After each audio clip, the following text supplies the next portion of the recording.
meaning of the geography and the scope of geographical study to you guys first before we go on to talk about anything else. Many of you guys have already studied geography back in your high school. However, at the high school level, when you study geography, you mostly concentrate on physical geography. You study where things are located, the name of the country, the name of the capital city. Okay? You also study what kind of natural resources that exist in certain countries, the amount of natural resources. You study types of landscapes, whether if it is a desert, forest, swamp, okay, or um, the ocean area or the land area, the high ground, the flat area, the plain area. Those are the things that you study in your high school. A lot of people thought that geography is all about studying something that's physical on Earth's surface.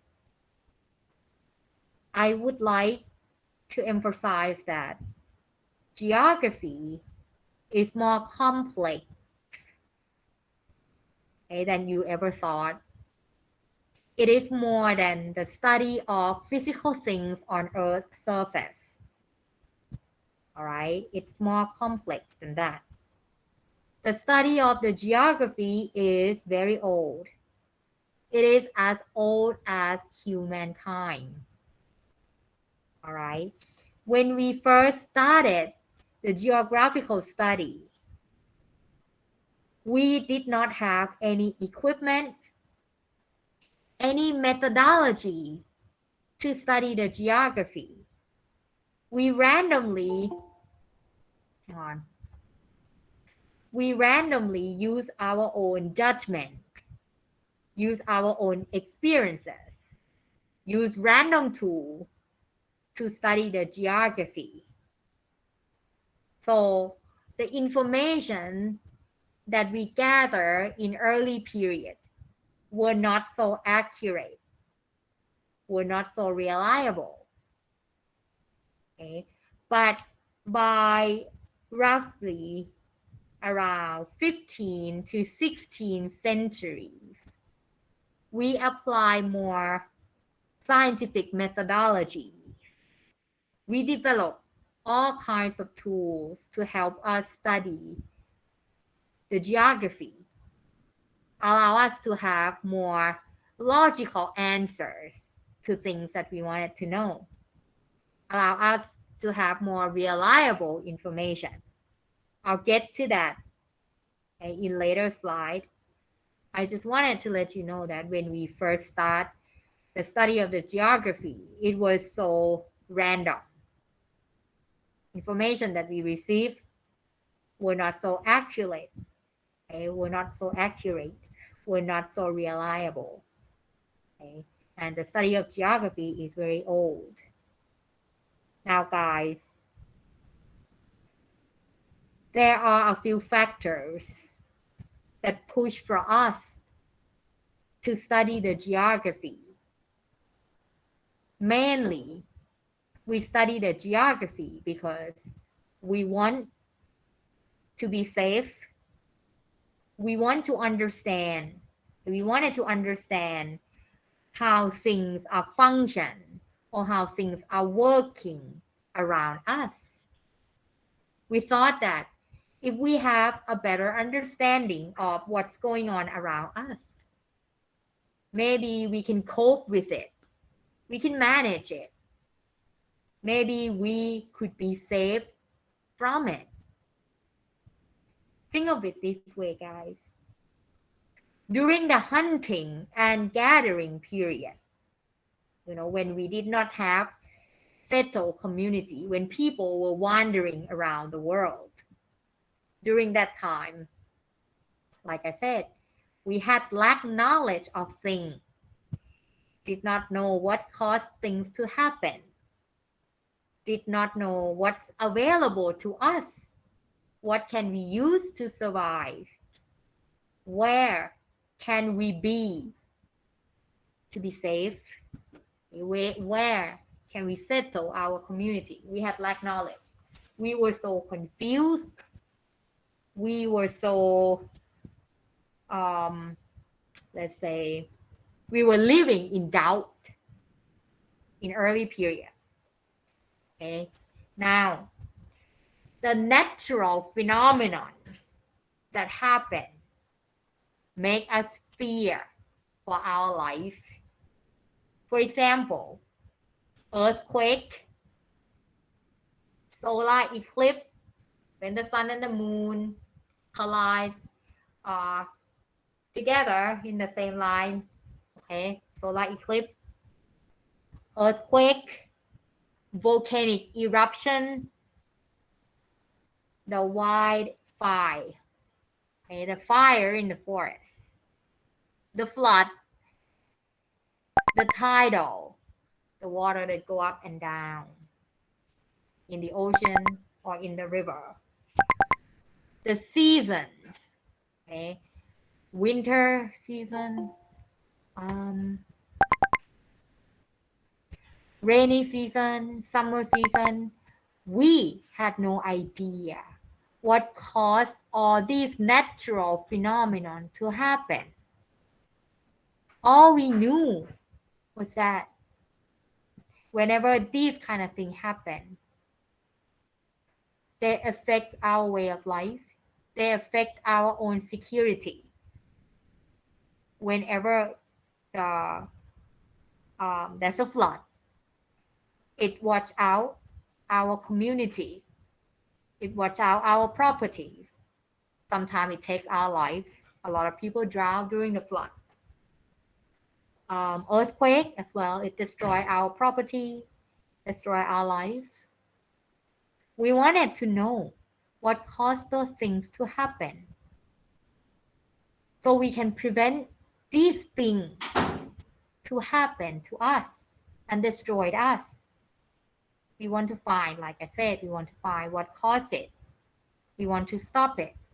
And at the same time, if we learn that we cannot stop all these natural phenomena, maybe we can learn how to avoid it, how to be safe from it. All right, if there's a flood in this area every year, if we have learned about this information, so during the time of the flood or during the time of the year, we can avoid being closer to this flooding area. Maybe we can move somewhere else before time. All right. So roughly speaking, once again, guys, we study the geography in order for us to be safe, in order for us to live longer and know how things are functions around us. We wanted to know what kind of natural resources we can use to sustain our life. We want to have that kind of information. Now, guys, geography, if you look at the general meaning of it, it means the study of Earth's surface. That's the general meaning of the geography. The study of Earth's surface.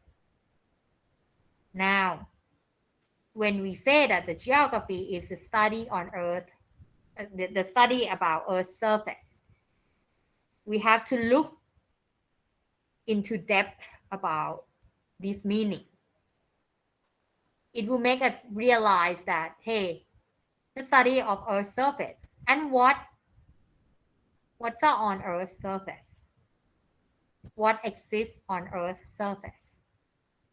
Turns out that quite a few things exist on Earth's surface.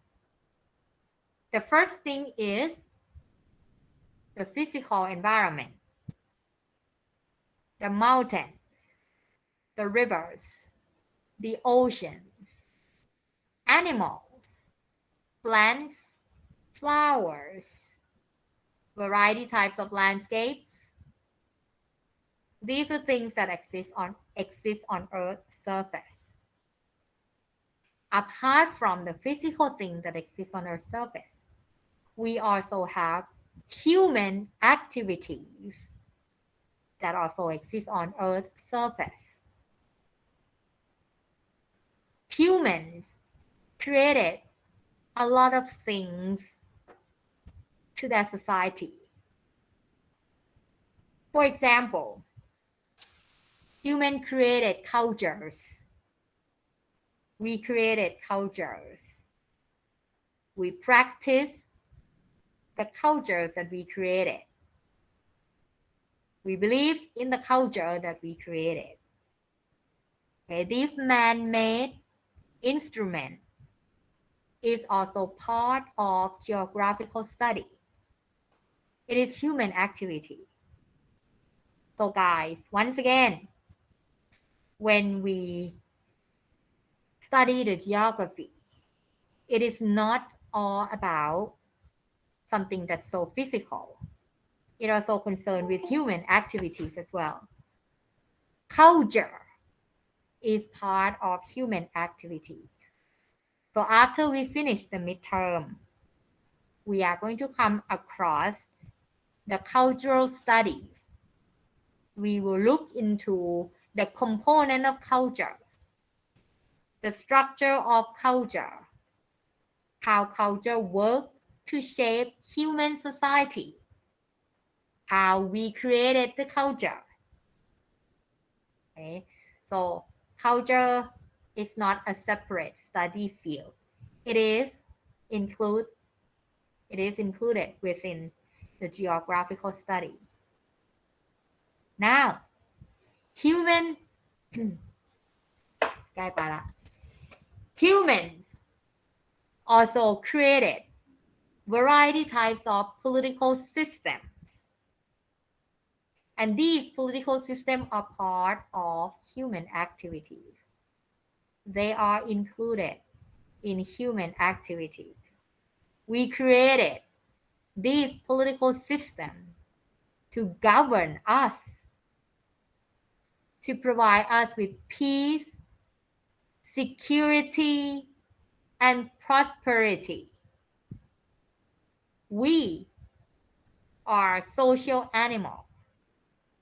We live in society of complexities. It means that when we are living in large groups, we may come across conflicts. We may come across chaos. We may come across diversities time to time. Because each one of us is different in our own way. We have different preference. I may like black color, you may like pink color, others may like green, blue, purple. We have different preference. We have different attitudes. I may say that killing mosquito is the right thing to do. I'm protecting myself from the diseases that mosquito will bring to me.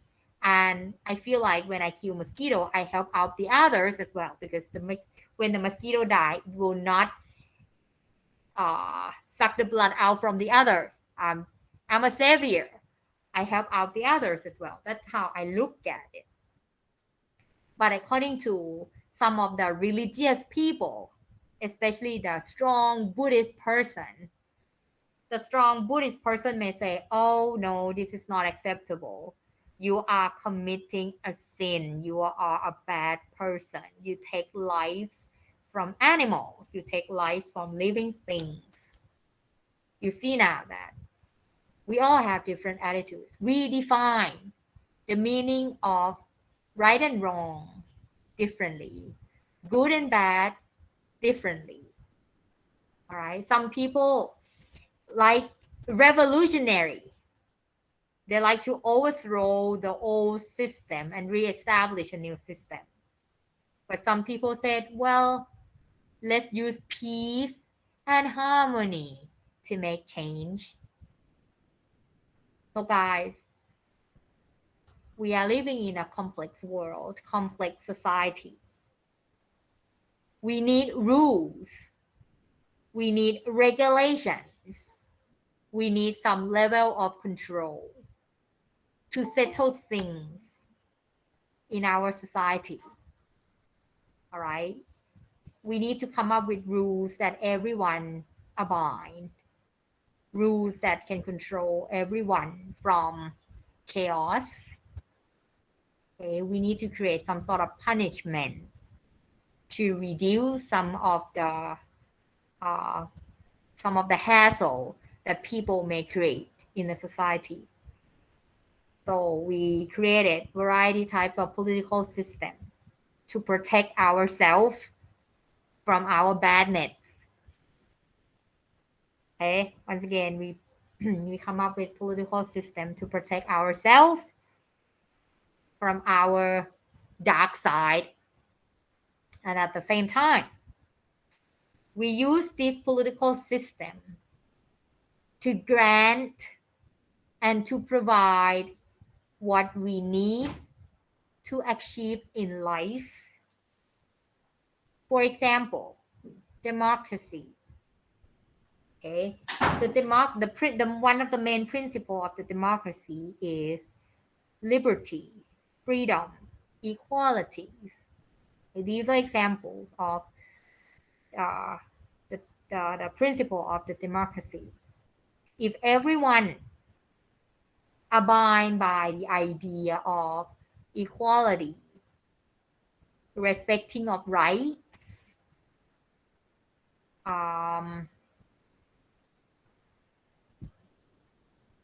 freedoms and liberties and things like that, which means that if we were to do something to make our life progress or to achieve our goals, this principle will protect us. This principle will allow us to move forward. I'm going to give you example of Burma. Okay, Burma is an authoritarian country where small group of peoples are in control, abusing their powers on others. The citizens do not have equal rights. Their rights are not protected. They do not have access to basic freedom. Everything's being controlled by the government. So if the Burmese were to open a restaurant, open a business, they will have a hard time establishing their own business. They have to get approval by the government. They have to go through all kinds of paperwork. They may not get approval. If they may not get approval, that means they will not be able to gain their own income and become successful in their business. And if you look at countries like America or many other European countries where they prioritize democracy, people's rights are respected. People have access to freedom, equalities. So if you were to open a business, if you were inspired to do something good, something that's brilliant, okay, good idea, and things like that, you probably will be able to do so. You can establish the business, the kind of business that you like, as long as it's not against the law, of course. You can be very inspired and you can be very successful. You can easily achieve your goal over there. So guys, for political systems, we created them to protect ourselves and to also encourage for us, to support us to have the basic need, to support us to achieve our own goals in life. Okay, so politics is part of human activities. Time to time, we will come across variety types of political system: communism, democracy, socialism, feudalism, kinship. These are examples of political system that we may come across, but we are not going to go into depth about each one of them. We are just going to touch the surface of these political systems just to get some idea what they are about.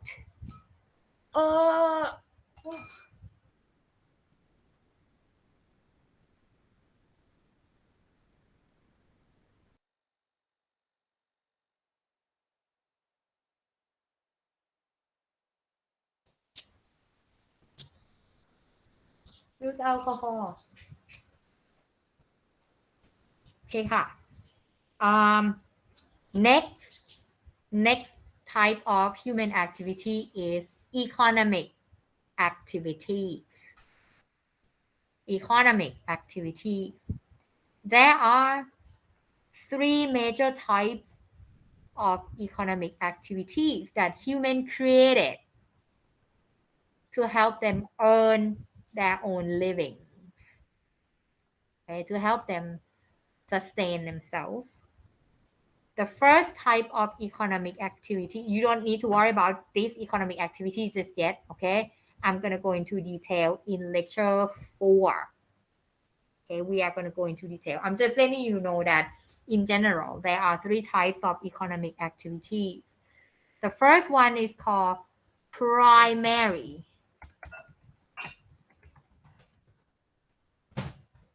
Take a look at the chat box. The first one is called primary economic activity.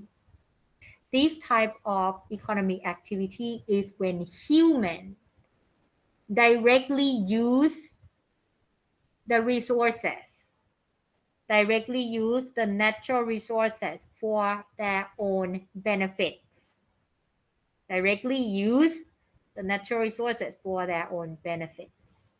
The example of primary economic activities are things like fishery. อ๋อนะคะ I cannot catch my breath.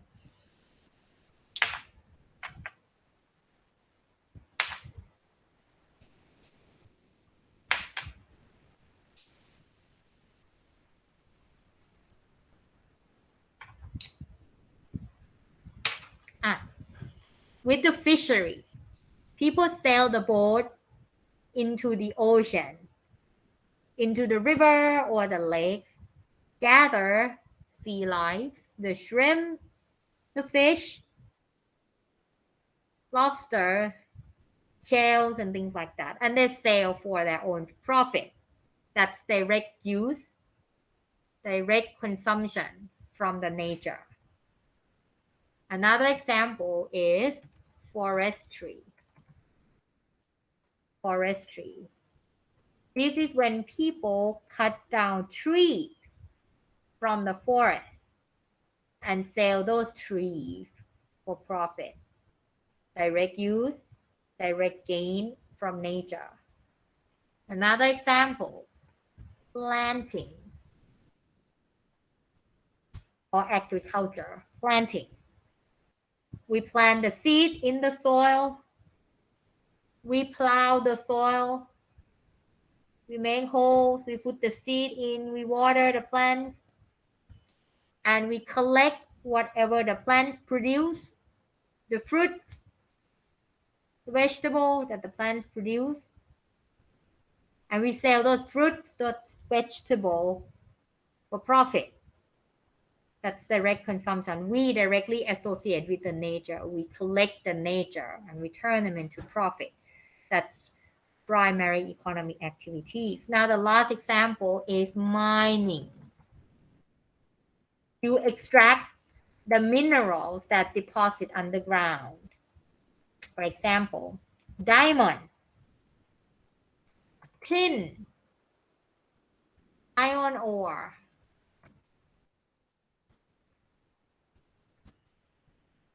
okay, tin, iron ore, gold, petroleum, tungsten, and many more. You extract those minerals from underground and you sell for the profit.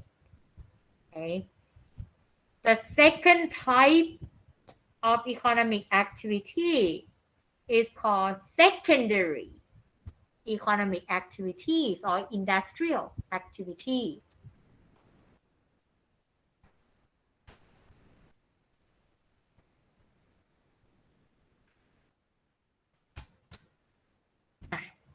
You can use the term interchangeable. Secondary economic activity or industrial activity. It means that we transform the raw material into a yeah, we transform a raw material into process, and finally we get an upgrade product. Okay, with these upgrade products we sell it at higher price and make higher profit.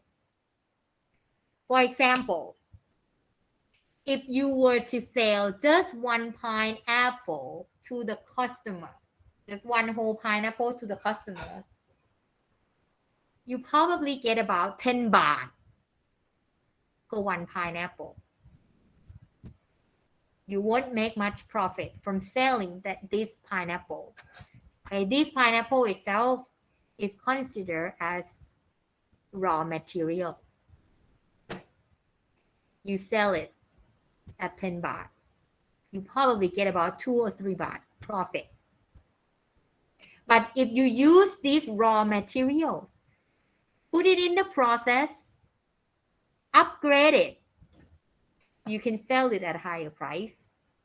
Now we are going to make pineapple can. You take the pineapple, you use the machine to peel the skin. That's the first step.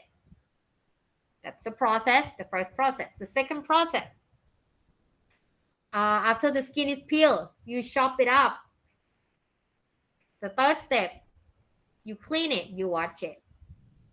The next step, you soak it in the syrup, make it sweet, make it taste more demanding, make it taste like something that most people would like. Okay, after you soak it in the syrup, the last stage is to put in the can, close it, put the label on it to make more beautiful packaging and things like that. Now, pineapple can, it has better packaging, fancy colors. It's in the can, it looks upgraded. You can sell the pineapple can at 50 baht per one can. Even though the pineapple went through the process, there will be some cost of production that involved with it. Okay, but with the cost of production, you can control it. You can minimize the cost of productions and make sure that you get more profit. The percentage of the profit depends on how you design. Okay, but definitely it's better than you selling just one pineapple for 10 baht and get 2 or 3 baht profit. With the pineapple can, you probably get 50% profit or 25 baht profit from selling just one can of pineapple. So a lot of people practice this manufacturing activity to make more profit, right? We'll go into detail again in lecture 4. Now, the last type of economic activity is tertiary.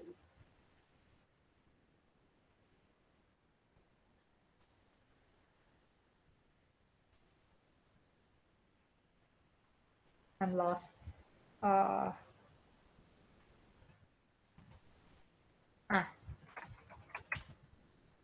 The last type of economic activity mostly deal with specialties,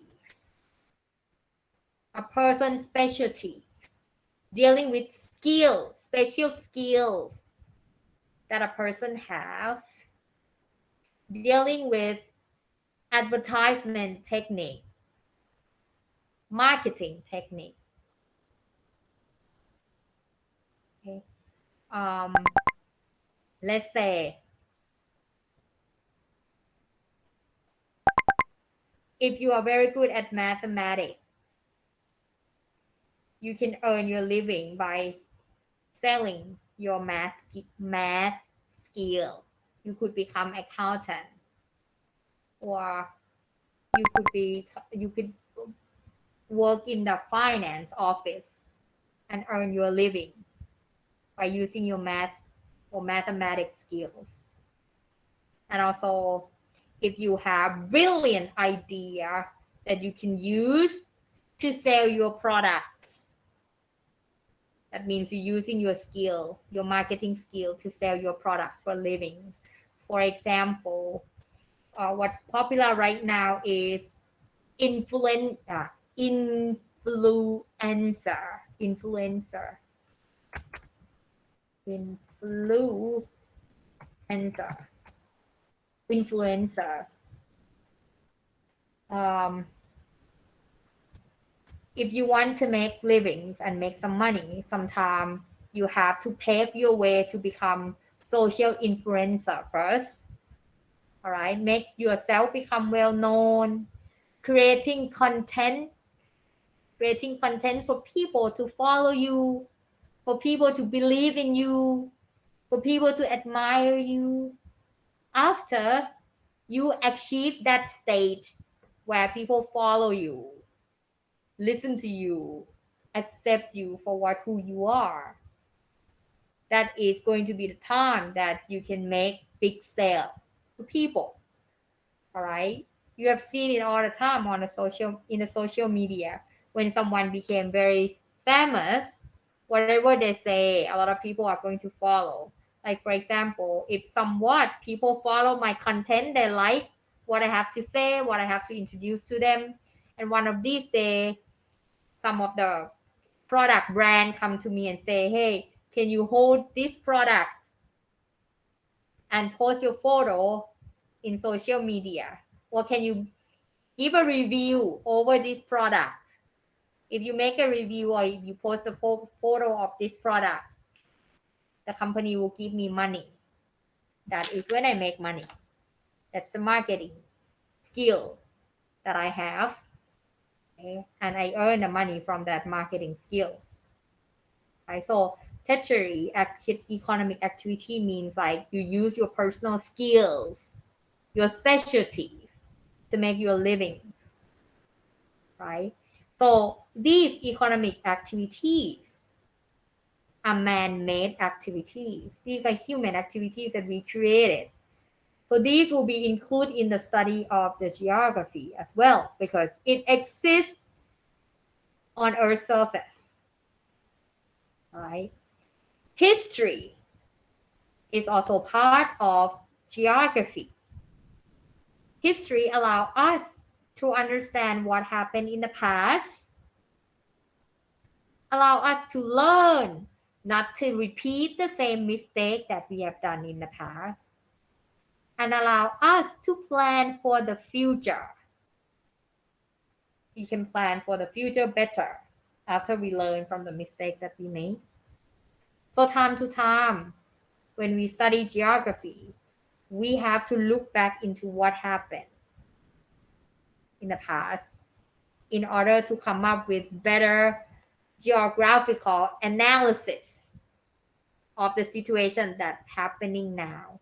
Like, for example, if we want to understand why Russia and Ukraine are now in conflict, why both of them went to war for fighting against one another,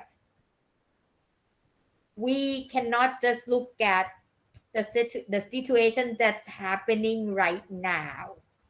and hoping to understand why the two countries are fighting with one another. We have to look back into the history to find out what kind of factors and what kind of situation that both countries had and were in conflict with. It will allow us to understand the whole situation better. All right. So since wars and conflicts are part of human activities, we have to understand the root of war, the history behind the war. So the history is part of human activity. And the human activity is part of the geographical study. Now last one, science. Science is also part of geographical studies. If we want to study those natural resources, we cannot avoid studying those things through scientist lens. We study those physical environment, those natural resources by using scientific methodologies, okay? By using scientific lens. Lens เป็นไงวะ lens อ่ะ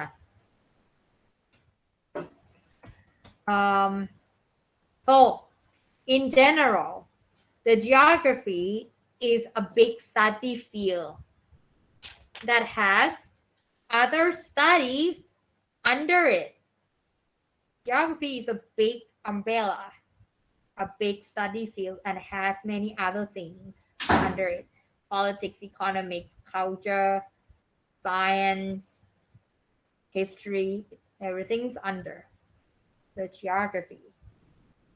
Okay. Even though we have many other study fields under the geography, but each study field, they have their own techniques, they have their own methodologies that they use to study what they are interested in. I'll get to that later. Okay. Just want to let you know that geography is a study of Earth's surface, so anything relating to human activities that will be included in the study of geography. Hang on.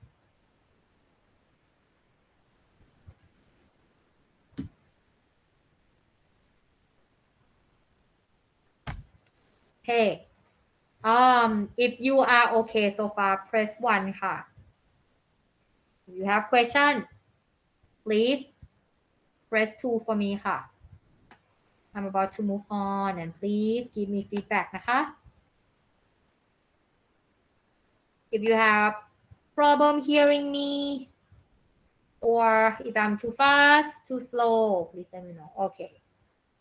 Any problem, press 2 นะคะ. If you are okay, press 1. Okay ค่ะ. You might not hear me so clear when I have my mask on, but I gotta have my mask on. My daughter is still tested negative, not yet positive.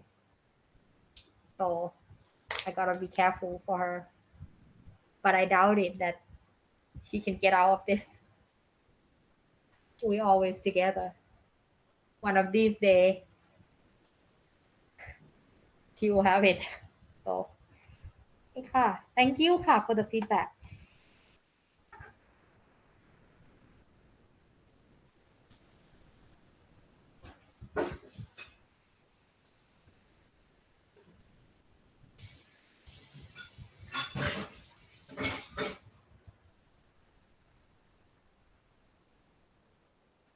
Okay, now let's move on.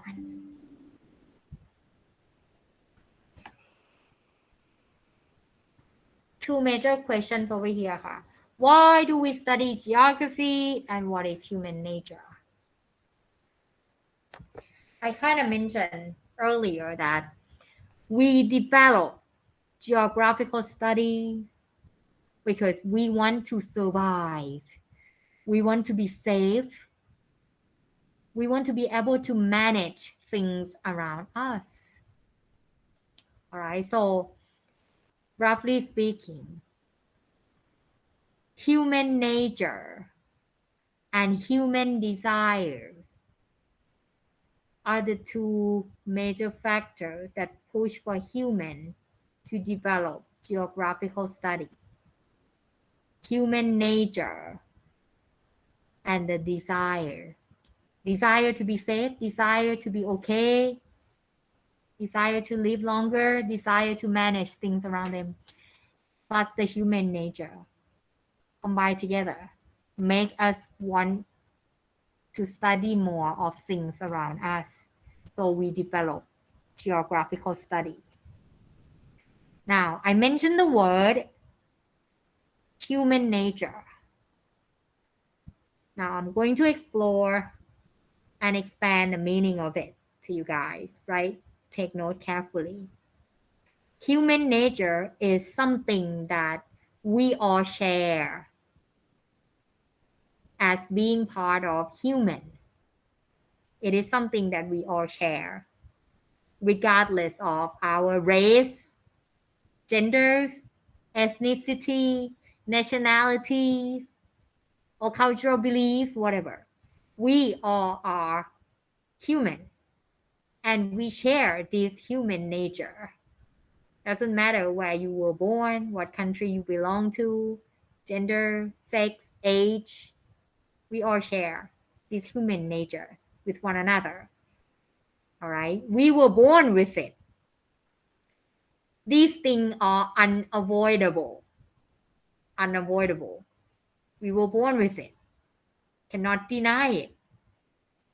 All right?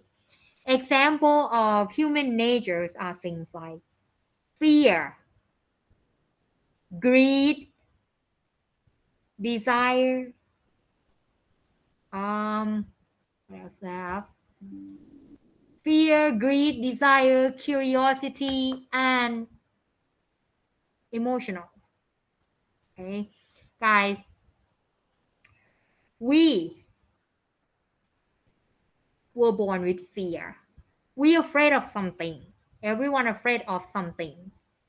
All right. Even though you may claim that, Ajahn, I have a lot of courage. I'm not afraid of anything.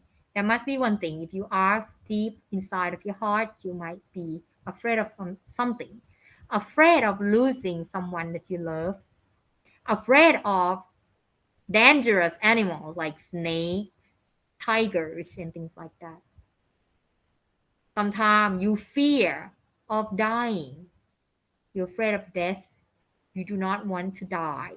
You want to live. You don't want to think about dying. You don't want to think about how you die. You don't want to think about what will happen to you when you die. You're afraid of that. Okay, so fear, afraid, are actually part of your nature. We try to study hard, be in school, because we're afraid of being poor, not getting good job, not be able to make a living. We study hard because we're afraid, we fear that we may get low grade. So there are levels of fear. Okay, some can be very mild, some can be very strong. But the bottom line is we were born fear of something. All right, this is part of nature. To overcome fear, we need answers to things. It makes us feel better. Okay, when we know the answers at the end of the line, what will happen to us? Like, for example, some people fear of dying.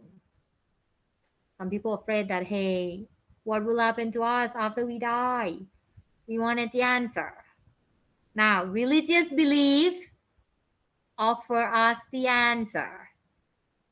Science also offers us the answer. What's the end of the day? Religious belief, some religious would say that, hey, if you are a good person, you're going to heaven, you're going to have another life, the eternal life with a God. If you are bad, you're going to hell, you'll be punished. Right? Religions offer you that kind of answer. But for science, it also provides you with answers after with life after death as well. The scientists would say after you die, you will transform into another source of energy. Your soul will be transformed into energy, into another kind of um, life form. You will become more like invisible and intangible life form. You will not be vanished, just that you're changing the form. All right. So people pick or people choose the answer that allow them to feel more comfortable. They choose the answer that can overcome them. So some fears can be fixed, some fears cannot be fixed. All right. Now, the next part of human nature is greed, selfish. We were born with it. No one can ever claim themselves as being truly genuine, truly generous, truly kind. We cannot claim ourselves that way because being kind or not kind, being selfish or not, depends on how other people look at it or how we look at it. Let me give you this example. Okay. Let's say your best friend, one of your best friend, is in coma. The person is in coma, and you try to keep that person with you. You try to keep this person alive. So you told the doctor that, hey, please keep on treating this person. Don't let him die. Give him all kinds of medication that make him live. You make your decision that way. Yourself, you think that you are doing good, you are being kind to a person. You may think that you are keeping this person alive. That's very generous of you, to tell the doctor that, hey, please keep on treating this person. And if there's some cost, I'll pay for it. You may say that. And you may thought to yourself that I'm doing good. I'm keeping this person alive. You may think that you are so generous. You are so kind. But with this kind of situation, we can look at it at many angles, many dimensions. All right. In a way, you are keeping that person, maybe because you are not ready to give that person up. Maybe you are not ready to be in pain, losing that person. You're just keeping that person alive just for the sake of your own happiness. Because you know that if this person die, you will feel so miserable. You will feel in pain. You will cry miserably. All right. So you're keeping him alive. In the back of your heart, you say, I'm doing good thing. I'm being kind. But somewhat, if you really ask yourself, you may find out that, hey, you're doing this just for yourself. You don't want to be in pain. But if you really ask the person who's in coma, if the person have a chance to talk and tell you, maybe the person may give you different answer. The person may say, I'm in pain with all kinds of tube that goes through my body. Let me leave. Let me rest in peace. I don't want to go through pain anymore because every time I open my eyes, I could not move. I could not see anything. I can only feel pain. So let me go. A coma person may say that. So by keeping the person alive, maybe just for your own sake, not for the person's sake. And some coma people, they probably already lost their soul, lost their conscience. They probably died long time ago. We're just keeping them body alive, just keeping them warm. But their conscience, their mind, their souls are probably gone. Right? Now you can see that even if you think you're doing good, but when you look at it, there's another dimension. Okay? It may make you look very bad. You're just doing it for your own selfishness. Right? You're just keeping the person alive, be in pain just because you don't want to lose the person. Some people can notify their own actions. They can address their action if this is agreed or selfish actions. But some people just cannot tell that this is agreed action, selfish action. Now, for some people who address and notify that they are greedy, they are selfish, these people usually do not mind or do not care about public, or they do not care about public, let's say, public complaint or public condemn. Like, for example, our government, the Thai government, they corrupted, they took the money that's supposed to belong to the citizen and they put in their own pocket. And that definitely, that's a form of selfishness. That's greed. They took things from us. They notice it that this is a greed act, selfish act, but they still do it because they do not care about public eyes. They don't care what we would say. Some people know what's good, what's bad, but they continue doing it. But some people just don't know what's good, what's bad, what's selfish, what's not.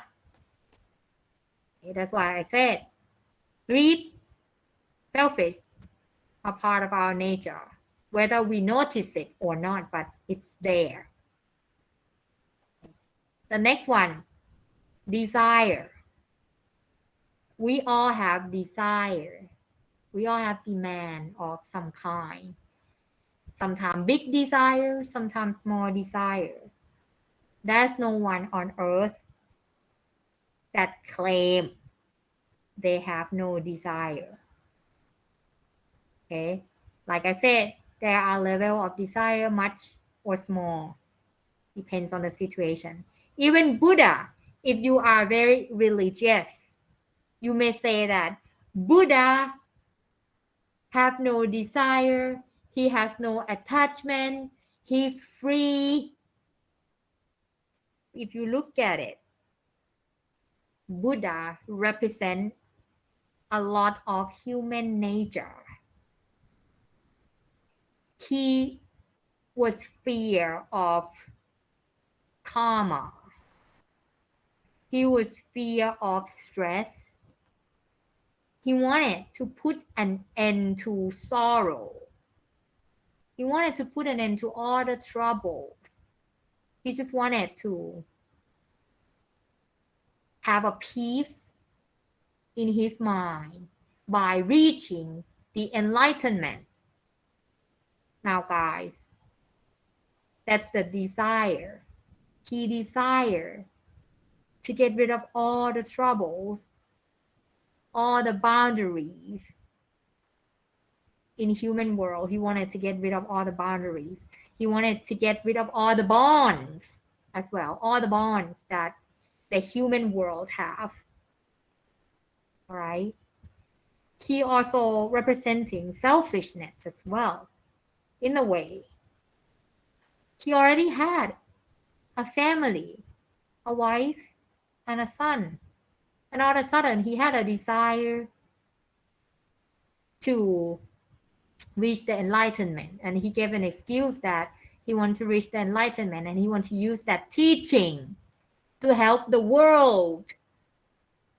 He wanted to transfer all the good teaching, a good way of life to people. So he decided to leave his family at night, abandon his own family at night. That's a form of irresponsible to his own duty as a father, duty as a husband, There has been a big debate for that. If you ask the religious people, they have an answer to this. But to me, as being a woman, being a wife, being a mother, if my husband did that to me, it's not acceptable. I mean, if you take a look at it, when you feel rust, when you feel what I'm saying, like when you feel that you want to have interaction, sexual interactions and things like that, you come to a woman, you get a woman pregnant, you ask a woman to take care of the child, and you are not taking your father's role, helping, assisting a woman to care for the child that you make. That's not acceptable. That's greed. That's selfish. All right. But for the Buddhist people, they say, well, we have to look at the bigger picture. We have to look at the greater good that Buddha brought to people or to the humanity because he went out.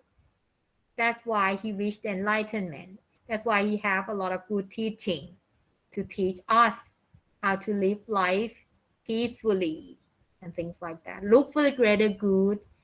Ignore that he left his family, his wife, his son. Okay.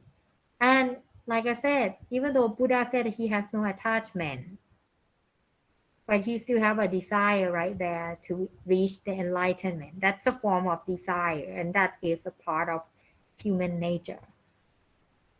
Okay. We all have desire of some kind. Now, curiosity. Curiosity. Humans are very nosy. We are so curious about everything. Why this bottle is red? Why the phone is in the square shape? เฮ้ยสวยแล้วเอานะคะ Don't know if the hospital call did not hear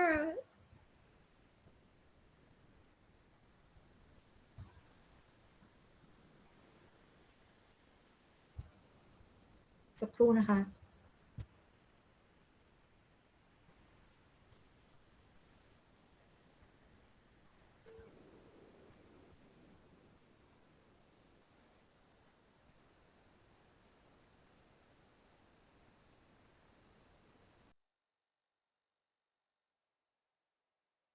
สักครู่นะคะ The hospital call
โอเคค่ะ the nurse panic anyway she said that I'm still in the green zone I'm a green patient โอเคค่ะ where was I curiosity we were born with curiosity we always ask questions about things around us asking questions allow us to learn more know more and being able to cope with things more that's why we like to ask questions our questions are not ending let's say we have never ending questions after we ask one question and we get the answer we ask another question right away human always have um, no ending questions right sometimes the religious belief give us answers sometimes the science give us answers but we always ask questions okay? Like I said asking questions allow us to be able to cope with things around us so when we study the geography we often ask all kind of questions in order to lead to the answers for our confusions now moving on to the next one emotional humans are emotional and the emotionals can be unpredictable let me give you example why human emotionals can be unpredictable for a woman